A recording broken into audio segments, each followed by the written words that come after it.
আসসালামু আলাইকুম। দর্শকের কথা অনুষ্ঠানে আপনাদের সকলকে আমন্ত্রণ জানাচ্ছি। আজ আমরা যে কন্টেন্টের কমেন্টগুলো নিয়ে কথা বলবো, সেই কন্টেন্টটা আজ থেকে 3 দিন আগে আমাদের এই চ্যানেলে প্রচারিত হয়েছিল। সেটার টাইটেল ছিল যে অনেক সমীকরণই পাল্টে যাবে এবারের নির্বাচনে। মানে এই কন্টেন্টে আমি আসলে বলতে চেয়েছিলাম যে এবারের নির্বাচনে ভোট দেওয়ার ক্ষেত্রে সাধারণ মানুষের কাছে প্রধান যে ইস্যুটা থাকবে সেটা হলো দুর্নীতি। মানে যারা দুর্নীতি করেন অথবা দুর্নীতি করছেন অথবা দুর্নীতি করবেন, এরকম যাদের সম্পর্কে মানুষের যে ধারণা থাকবে তাদেরকে মানুষ হয়তো ভোট দিতে চাইবে না, এরকম একটা বক্তব্য আমার এই কন্টেন্টে ছিল। এবং এখানে যে কমেন্টগুলো পড়েছে, বিভিন্ন ধরনের কমেন্ট পড়েছে। কেউ সমালোচনা করেছেন, কেউ প্রশংসা করেছেন। সেগুলোর থেকে কয়েকটা নির্বাচিত কমেন্ট আমি পড়ছি। আমি প্রথমে বলে নেই, অনেকেই মনে করেন যে কেবল যে কমেন্টগুলোতে আমার প্রশংসা আসে সেগুলি আমি পড়ি। আবার কেউ কেউ বলেন যে না, আমি বেছে বেছে যেগুলি মোলায়েম সমালোচনা সেগুলো পড়ি। তো এক্ষেত্রে আমি বলি ভাই, আসলে তা নয়। অনেক ধরনের কমেন্টই পড়ে, ধরেন প্রায় 1000-এর মতো কমেন্ট পড়লো। আমি তো সবগুলি পড়তে পারবো না, কাজে আমি গোটা 20 কমেন্ট সাধারণত পড়ি। 20টা বড় জোর 15 থেকে 20 এরকম, কখনো কখনো 22-23টা পড়ি। যদি বেশি পড়ি তাহলে কমেন্ট বেশি হয়, কিন্তু আমার আলোচনাটা আবার হয় না। যে কারণে আমি একটা ব্যালেন্স করার চেষ্টা করি। যাই হোক, আর আলোচনা বাড়াই না, কমেন্টে চলে আসি। প্রথম যে কমেন্টটা পড়বো আমি, এটা লিখেছেন আমন আমরো। এটার নামটা আমি ঠিক বুঝতে পারলাম না, যাই হোক আমন আমরোই পড়লাম। তিনি লিখেছেন, মাসুদ কামাল ভাই, আপনাকে অন্তরের অন্তরস্থল থেকে শ্রদ্ধা, অভিনন্দন আজকে সুন্দর একটা বিষয় আলোচনা করার জন্য। দুর্নীতিটাই আমাদের মূল সমস্যা। একটু প্রশংসা আছে আর কি আমার, এই জন্যই হয়তো পড়লাম। মোহাম্মদ জুবায়ের হোসেন লিখেছেন, হঠাৎ মাসুদ কামাল ভালো হয়ে গেল কিভাবে। দেখুন, কিছু প্রশংসা আসতেছে, কিন্তু আবার এটার মধ্যে একটা খোঁচা আছে। মানে আমি এতদিন খারাপ ছিলাম, হঠাৎ করে এই কন্টেন্টের মাধ্যমে ভালো হয়ে গেছি। আচ্ছা, একটু পরে বলি, কয়েকটা কমেন্ট পড়ে নিয়ে একবারে মন্তব্য করি। পবিত্র লিখেছেন, মাসুদ ভাই ইজ ব্যাক। আজকে জনগণের দালালি করলেন, আমাদের মনের কথা বললেন। আমরা আর আওয়ামী লীগ বিএনপি লুটেরাদের চাই না। ডিজে মাই লাভ, তিনি লিখেছেন, আমি আপনাকে দালাল বলে কমেন্ট করি, আজকে আপনাকে লাভ দিলাম, কিন্তু জানি আপনি খুশি হবেন না।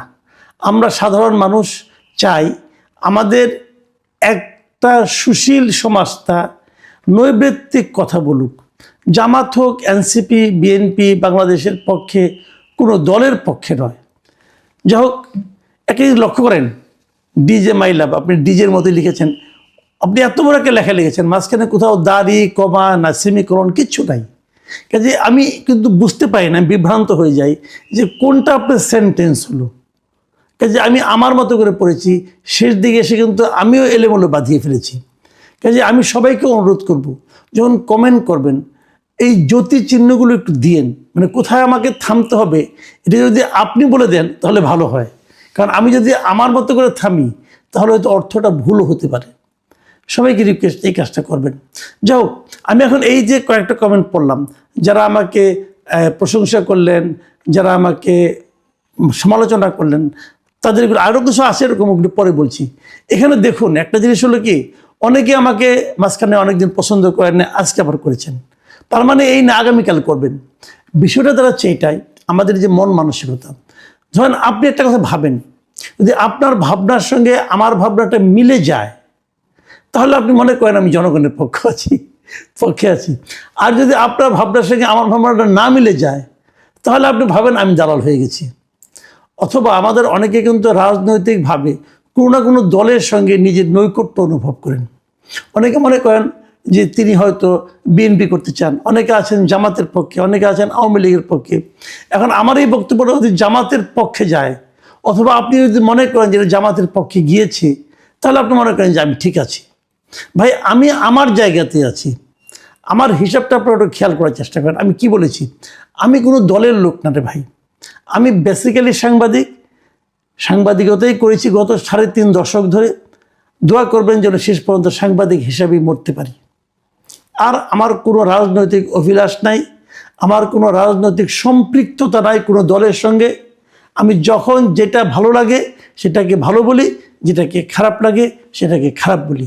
খারাপ বললে কে কষ্ট পাবেন সেটা আমি তাকাই না, ভালো বললে কে খুশি হবেন সেটাও আমাকে মোটেই স্পর্শ করে না। আমার সম্পর্কে বেশি বলার দরকার নাই, লজ্জাও লাগে, আরেকবার বললাম আর কি। আসেন এর পরের কমেন্টটা যাই। এটা জাকির ভাই লিখেছেন, আমি আপনার কন্টেন্ট নিয়মিত দেখি, কখনো ভালো লাগে আবার কখনো বিরক্ত হয়ে আনসাবস্ক্রাইবও করি, পরে আবার সাবস্ক্রাইব করি, কারণ আপনি মাঝে মাঝে আজাইরা পেঁচালো বলেন, কিন্তু আজকে যে কন্টেন্টটা দিয়েছেন সেটা একদম সাধারণ মানুষের মনের কথা। এই ধরনের কন্টেন্টটি আসলে আপনার সবচেয়ে বেস্ট। তাই আজকের কন্টেন্টের জন্য আমি মন থেকে সত্যি অ্যাপ্রিসিয়েট করতে চাই। আমি আপনাকে বলতে চাই, সবসময় সাধারণ মানুষের কথা বলুন, সাধারণ মানুষের পালস বুঝে কন্টেন্ট তৈরি করুন, তাহলে মানুষ আপনাকে মন থেকে সাপোর্ট করবে। জাকির ভাই, আপনাকে অনেক ধন্যবাদ। আপনার এই বক্তব্যের সঙ্গে আমিও একমত। এম আলী লিখেছেন, মাসুদ কামালের সাথে নিরপেক্ষতাই মানানসই, আশা করি ভবিষ্যতেও জনগণের হয়ে নিরপেক্ষ কথা বলবেন। আতাউর রহমান খান লিখেছেন, এরূপ স্পষ্টবাদীদের জন্য রাষ্ট্র কর্তৃক সেফগার্ড থাকা উচিত। দেখেন আতাউর রহমান খান সাহেব, আপনাকে আমি বলি, আপনার এই কমেন্টটা আমার খুশি হওয়ার কথা, কিন্তু আমি খুশি হতে চাই, কিন্তু আমি একটু ব্যাখ্যা করি এখানে। দেখুন, আমার কোনো সেফগার্ড দরকার নাই। যেই স্পষ্টবাদী হোক তার জন্য সেফগার্ড আলাদাভাবে থাকতে হবে কেন? কথাটা হলো, যে কথা বলবে সে কথা বলবে, তার উপরে হুমকিটা আসবে কেন?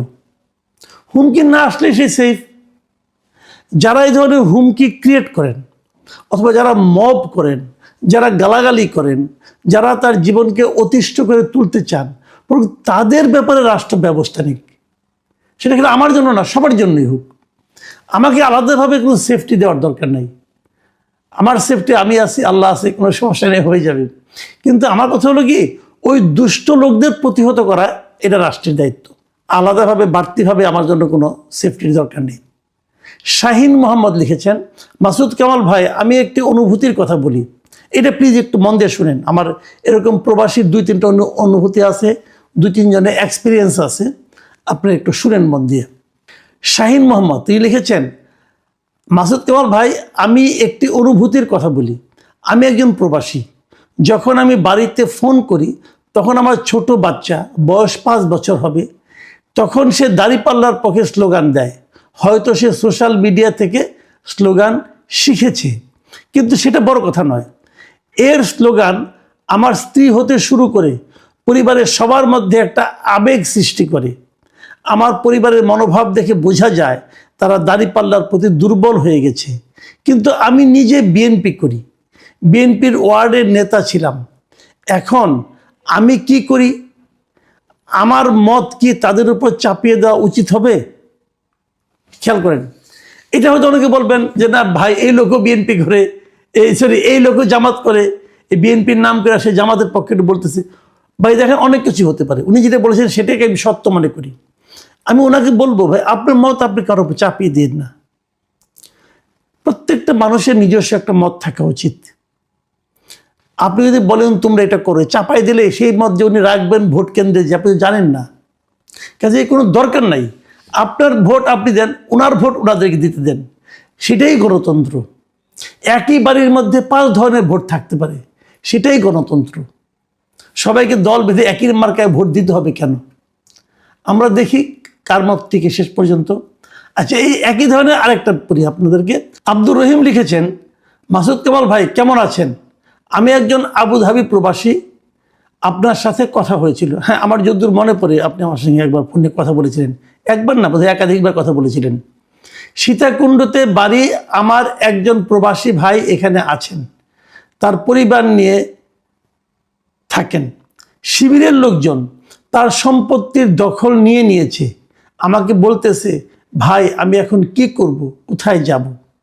দেখেন, একটু আগে একজন প্রবাসী বললেন যে তার বাড়িতে তার সন্তান দাঁড়িপাল্লার পক্ষে স্লোগান দিচ্ছে, তার পরিবারের লোকজন দাঁড়িপাল্লার প্রতি এক ধরনের আপনার সহানুভূতি প্রকাশ করেছে। আর এখানে আমি কি দেখলাম, আরেকজন প্রবাসী বলতেছেন যে তার আরেকজন প্রবাসীর বাড়ি শিবিরের লোকজন দখল করে নিচ্ছে। তাহলে আমরা আসলে কিন্তু দু ধরনের চিত্রই দেখছি। জামাতের প্রতি মানুষের যেরকম অনুরাগ দেখছি, সেরকম বিরাগও দেখছি। আমি রহিম ভাইকে বলবো, আপনি আপনার ওই প্রবাসীর কোথার ঘটনা, কিভাবে ঘটনা, ডিটেল আমাকে জানান, ডিটেল জানান। যদি সেটা আমি একটু চেক করে দেখব, যদি সেটা অথেন্টিক হয় আমরা সেটাও প্রচার করব। শিবির একদম যে চাঁদাবাজি করছে না তা তো এখন মনে হচ্ছে না, কাজে সেটাও আমাদের কিন্তু প্রচার করা উচিত। আপনি আমাকে পাঠান ভাই। ডিবেট লিখেছেন, অনেক সুন্দর বাস্তবধর্মী আলোচনা করেছেন, অসংখ্য ধন্যবাদ আপনাকে। চাঁদাবাজি কমলে জিনিসপত্রের দাম অনেকটা কমে আসবে, দেশের সকল ভোটারকে এটা বুঝে ভোট দিতে হবে। ফাতিমা ইসলাম লিখেছেন, হাদিয়ার নামে চাঁদাবাজি করে যে জীবন অতিষ্ঠ করে দিল তা নিয়ে তো কিছু বলেন না। ভাই বলবো কিভাবে? এই তো আপনি বললেন, সমস্যা নাই, একজন বললেই তো হলো। কথাটা প্রকাশ হওয়া দিয়ে কথা। আমি যদি আমার চোখের সামনে থাকে আমি বলবো, যদি আমাকে কেউ তথ্য দেয় তাহলে আমি বলবো, আর আমি তো শুনে বানিয়ে বানিয়ে বলতে পারবো না। আপনি জানেন জিনিসটা, আপনি যদি তথ্য প্রমাণ দেন তাহলে সেটা আরও ভালো হয়। জাহিদুল মেনন লিখেছেন, বিএনপি এবং জামায়াত প্রধানের নির্বাচনী হলফনামা একটু বিশ্লেষণ করুন। দুর্নীতির বিরুদ্ধে তাদের লড়াই যে কী পরিমাণ ফাঁকা বলি তা সহজেই বুঝতে পারবেন। দেখুন, ইন্টারেস্টিং কথা কিন্তু, যে বিএনপি এবং জামাতের দলীয় প্রধানের যে দুর্নীতি বিরোধী বক্তব্য, সেটাকে এই জাহিদুল মেনন সাহেব মনে করছেন এটা একদম ফাঁকা বলি। কাজে যারা এ ধরনের কথা বলছেন তারা একটু কেয়ারফুল হন। মিস আঞ্জিরা বেগম লিখেছেন, এটা একটু ইন্টারেস্টিং, এই জন্য আমি পড়ছি। উনি আবার এটা ইংরেজিতে লিখেছেন, মানে বাংলিশে লিখেছেন, মানে বাংলার কথা ইংরেজিতে লিখেছেন। তিনি লিখেছেন, মাসুদ কামাল ভাই, আমরা সেই পুরনো মাসুদ কামালকে খুঁজে পেলাম। আমরা কোথাও 1 টাকা ঘুষ দিতে রাজি নই। সরকারি পশু হাসপাতালে আমার বিড়াল এর জ্বর মাপতে 20 টাকা ঘুষ দিতে হয়েছে। ঘুষ নিতে ওই ব্যক্তিটি আমার পিছনে পিছনে আমার রিক্সা পর্যন্ত আসছে। ধামরাই, ঢাকা। উনি ধামরাই, ঢাকা থেকে লিখেছেন যে উনি ওনার বিড়ালের জ্বর মাপতে গিয়েছিলেন, 20 টাকা থেকে ঘুষ দিতে। দেখেন ঘটনাটা ছোট, 20 টাকা, কিন্তু এই ঘটনাটা হলো কি মানুষের টেন্ডেন্সিটা বোঝাচ্ছে, মানুষের যে মানসিকতা, ঘুষ নেওয়ার যে মানসিকতা, এটা প্রকাশ করছি। আমি কিন্তু এই ধরনের ঘটনার প্রতিবাদ এবং প্রতিরোধ চাই। এই ছোট ছোট ঘটনায় কিন্তু বড় ঘটনার জন্ম দেয়। কাজেই যিনি 20 টাকা নিয়েছেন, ওনার তো চাকরি সেই পশু হাসপাতালে বিড়ালের জ্বরটা মেপে দেওয়া, উনি কেন 20 টাকা নেবেন? আমি আঞ্জিরা বেগমকে ধন্যবাদ জানাচ্ছি। মোহাম্মদ নাজবুল হুসাইন নান্নু লিখেছেন, মাসুদ কামাল ভাই, আমি বিএনপির সমর্থক হয়েও আপনার কথাগুলো সঠিক মনে করি। টুটুল খান লিখেছেন, জামায়াত জোর গলায় বলছে আমরা চাঁদাবাজি করি না, করতে দেব না, তাই সবাই একবার পরীক্ষা করার জন্য জামায়াতকে ভোট দেন। মোহাম্মদ রফিকুল ইসলাম লিখেছেন, কামাল ভাই, চাঁদাবাজরা সারা জীবনই ফাও খায়। জামাত ক্ষমতায় আসলে এই চাঁদাবাজরা লম্বা দাড়ি রাখতে, পাঞ্জাবি পরবে, টুপি পরবে আর বলবে এতদিন চাঁদা দিয়ে পাপ করেছে, এখন হাদিয়া দাও। এই হাদিয়ার টাকা দিয়ে মসজিদ বানাবো, মাদ্রাসার কাজ করব, এতিমদের খাওয়াবো। এই চাঁদা কখনো শেষ হবে না। মানে ওনার যে বক্তব্যটা, এই বক্তব্যটা কিন্তু আমার জন্য একটু মানে আতঙ্কের ব্যাপার মনে হচ্ছে। মানে উনি বলতে যাচ্ছেন যে যদি জামাতও ক্ষমতায় আসে তবু নাকি চাঁদাবাজি চলবে, তখন সে চাঁদাবাজির নামটা পরিবর্তন হয়ে হাদিয়া হয়ে যাবে। বড় ভয়ঙ্কর কথা কিন্তু। রমজান আলী লিখেছেন, কামাল ভাই, চাঁদা কিছু পুলিশে ভাগ নেয়, পুলিশ যদি ভাগ না নেয়, পুলিশ 24 ঘন্টার মধ্যে চাঁদাবাজি, টেন্ডারবাজি বন্ধ করতে পারবে ইনশাল্লাহ। প্রশাসন সৎ না হলে ওই জাতির দুর্নীতি দূর হবে না। এটা কিন্তু একটা মানে দারুণ কথা বলেছেন উনি, যে আসলেই কিন্তু পুলিশ জানে চাঁদাবাজিটা কে করে। পুলিশ যদি ওই টাকা থেকে তাদের ভাগটা না নেয় তাহলে ওনার বক্তব্য যে চাঁদাবাজি দূর করা সম্ভব। আমি শেষ মন্তব্যটা পড়ছি, এটা লিখেছেন নিলয় হোসেন। তিনি লিখেছেন, মাসুদ কামাল ভাই, আমার বাড়ি নোয়াখালী, আমি আওয়ামী লীগ সমর্থক, তাই শেখ হাসিনা যাওয়ার পরে বিএনপির সন্ত্রাসীরা আমার 21% জমি দখল করে ফেলেছে। আমি ভয়ে বাড়িতে যাই না, 16 মাস পালিয়ে বেড়াই, অথচ আমি আওয়ামী লীগের পদধারী কোনো নেতা ছিলাম না। আমার অপরাধ, আমি আওয়ামী লীগ। আপনার কাছে অনুরোধ করছি, আপনি আমার কথাটা টকশোতে তুলে ধরবেন। আমি আপনাকে নিয়মিত ফলো করি, আমি আপনার কাছ থেকে এতটুকু আশা করতেই পারি। ভাই, আমার পুরো ঠিকানা বলতে পারছি না নিরাপত্তার স্বার্থে, তাই দুঃখ প্রকাশ করছি। ভাই, বিএনপি অনেক খারাপ ভাই, বিশ্বাস করেন এরা ক্ষমতায় আসলে দেশে কেমন সৃষ্টি করবে। ভাই প্লিজ, ভাই আমার, প্লিজ ভাই আমার, আপনারা কিছু একটা করেন, অনুরোধ করছি প্লিজ। ভাই, এই যে কমেন্টটা আমার এখানে এসেছে, আমি এই কমেন্টে সত্য মিথ্যা বলতে পারবো না। এই কমেন্টটা আসলে কি বিএনপিকে ডিফেম করার জন্য কিনা তাও জানি না। এই কমেন্টটা কি বিএনপির প্রতিপক্ষকেও পাঠিয়েছে কিনা তাও বলতে পারবো না।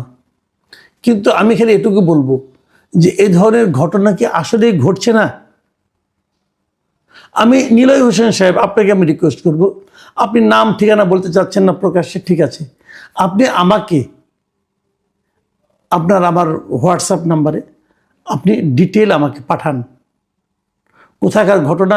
আমি অবশ্যই সেখানকার বিএনপি লোকজনের সঙ্গে যোগাযোগ করব, এমনকি ঢাকাতেও বিএনপি যারা কেন্দ্রীয় কমিটিতে আছে তাদের সঙ্গে আমি যোগাযোগ করতে পারবো। এ ধরনের অন্যায় তো চলতে দেওয়া যায় না। প্রিয় দর্শক, আপনারা সবাই ভালো থাকবেন। আজ এ পর্যন্তই, আগামীতে আবার কথা হবে। আল্লাহ হাফিজ।